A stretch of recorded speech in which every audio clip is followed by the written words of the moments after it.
Assalamualaikum warahmatullahi wabarakatuh. Nahmaduhu wa nusalli ala rasulihil karim. Tuan-tuan yang mulia, ada hadis Nabi berkata bahawasanya jin ini dia terbahagi pada 3 kejadian. Yang pertama, yang bersayap. Hal ini boleh terbang ke atas langit.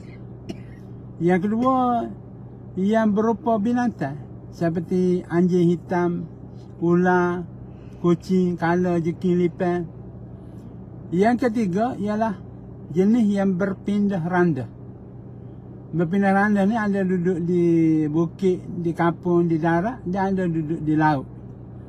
Dan yang berpindah randa ni rupa dia lebih kurang manusia.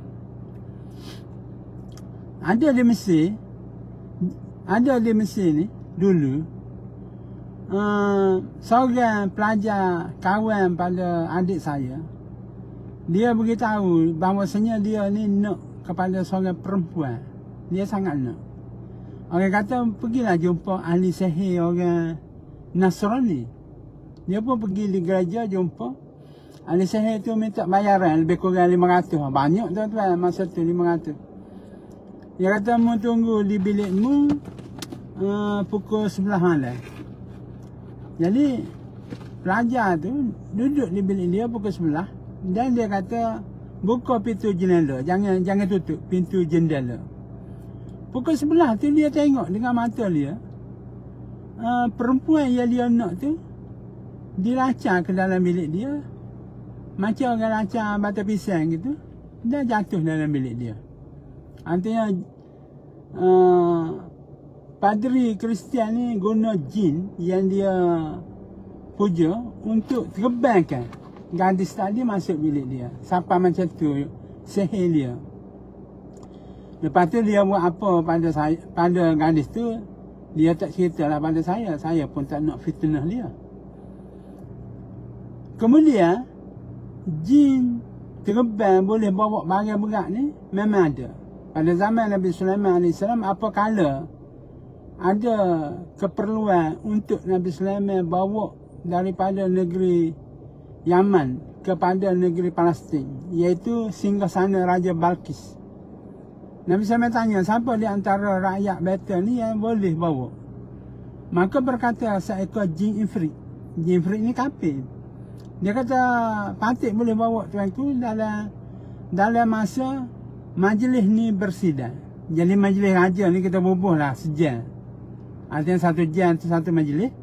Jadi dia boleh pergi daripada Palestin tu, Baitul Maqdis tu, ke negeri Yaman, cabut sehingga sana tu, wagi ke negeri Palestin tanpa rosak.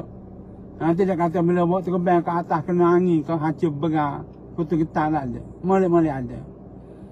Maka kata seorang Islam, iaitu kalau tak silap nama Asih bin Barqiyah, ni orang kuat Nabi Sulaiman AS, dia kata aku akan datangkan benda itu sebelum mata berkedip. Artinya mata celik, tutup, sebelum buka siapa ada. Ini dia boleh bawa. Terbangkan benda-benda berat.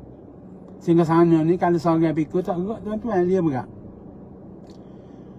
Kemudian kisah yang keempat nak bagi tahu, Puteri Saadun ni dia ditawan dalam istana Raja Thailand, di Bangkok. Akhirnya dia terlepas dan dia berundur. Berundur ni lari ya. Duduk di Bukit Marok. Dan kuncu-kuncu Raja Thailand ni tahu, hambak dia. Dia pun berundur lagi nak mari ke Bukit Puteri di Besut. Bukit Teri orang panggil. Dan ni terkenal di Bukit Teri. Tapi sampai di Pajakan ni dia dikejar oleh Tok Cha. Tok Cha ni orang yang beramal dengan agama Buddha, ilmu tinggi. Dan Tok Cha ni terbang ke atas langit, ke atas udara. Bila dia sampai di Pajakan ni dekat Kuala Besut, maka dia pun sekat dengan ilmu batin. Dia sekat apa?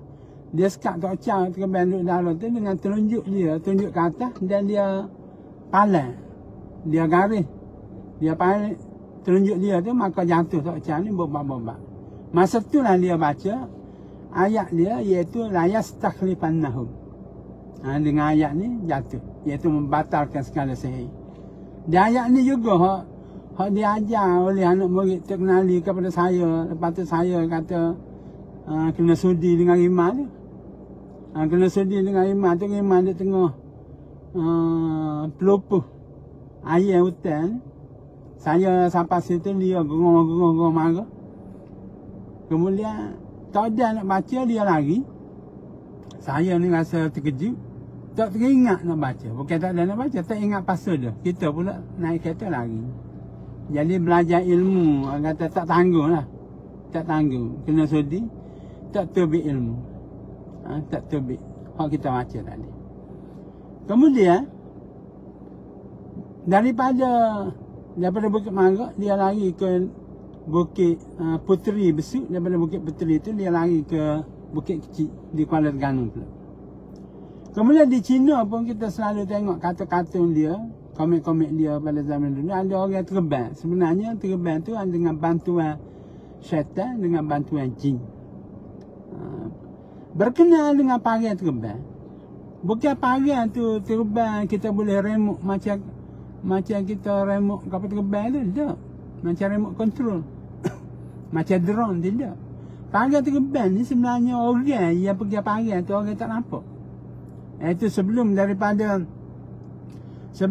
parai terbang ni, guru dia ni, kalau dulu Kia Saleh di Singapura ni, dia bagi panduan kepada anak murid ni supaya beramal, berpuasa, bertaubat, pakai pakaian putih, mandi, bersuci.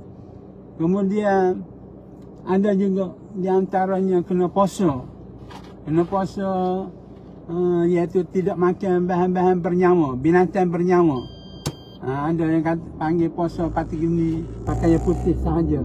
Puasa makan apa dia? Bertih sahaja, sebutir sehari dan macam-macam lagi. Jadi syarat-syarat yang ketat ni dapat diamalkan oleh orang dahulu dan tidak mampu diamalkan oleh orang sekarang. Tak mampu nak amal pasal orang sekarang makan sedap. Bila orang kata jangan makan McD ke apa, tak boleh penuh semula. Pasal apa? Pasal tak mampu untuk menjalani ujian yang keras. Jadi tidak akan datanglah karamah tu ataupun pertolongan tu ataupun maunah itu. Karamah ni kita tak boleh nak belajar, dia datang sendiri. Jadi Nabi sendiri pada malam hijrah 40 orang buka pedang nak bunuh Nabi, tapi Nabi lalu dalam keadaan mereka tak nampak. Bacaan dia, waja'alna min baini aydihim sadda wa min khalfihim sadda fahum la yubsirun. Maka Tuhan jadikan di depan, di belakangnya dinding hijab, maka mereka tak nampak. Semua tak nampak. Jadi benda ni boleh berlaku. Orang tak nampak kita pergi, tak ada masalah. Maulana Zakaria Al-Kandahlawi waktu perpisahan antara India dan Pakistan, masa tu askar cari orang Islam untuk ditangkap dan dibunuh. Dia duduk dalam Masjid Nizamuddin. Askar pergi round 3 kali. Tanya, mana Maulana, mana Zakaria? Pasal dia masa tu dikira sebagai pimpinan. Tapi dia kata 3 kali tentera lalu lewat dia, hampir sentuh dia, tapi mereka tak nampak dia.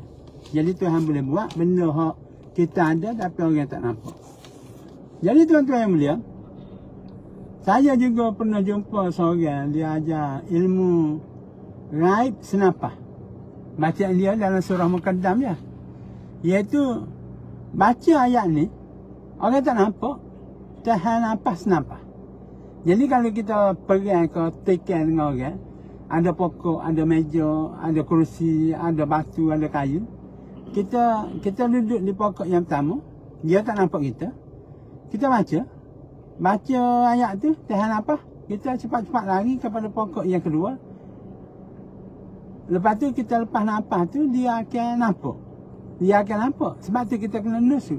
Di pokok yang kedua kita nusuk. Kalau dia tengok sekeliling pun, dia tak akan nampak. Sebab waktu kita gerak tadi, kita dah baca ilmu raib senapah. Bila pergi tempat hak kita nusuk tu, walaupun kita dah zahir semula, orang boleh nampak, tapi bila kita sudah bersembunyi nusuk daripada dia tak nampak. Begitulah kalau kita nak pindah pula ke daripada tempat yang ketiga, yang keempat, yang kelima pun, nak duduk alik batu besar, alik kereta ke, alik kerusi ke, kita baca, kita lari. Kita baca, kita lari. Dalam masa kita baca lari tu tak nampak. Bila kita duduk tu nampak. Jadi itu dipanggil ilmu gaib senapan. Jadi benda ni semuanya ada yang berlaku dengan pertolongan Allah, dan ada juga benda luar biasa ni berlaku dengan pertolongan khadam. Maka tentang khadam ni saya akan cerita dalam satu live yang satu lagi, iaitu apa itu khadam, macam mana peranannya, malaikat ke dia, jin ke dia, baik ke dia, jahat ke dia, insya-Allah. Sekian saja. Wassalamualaikum warahmatullahi wabarakatuh.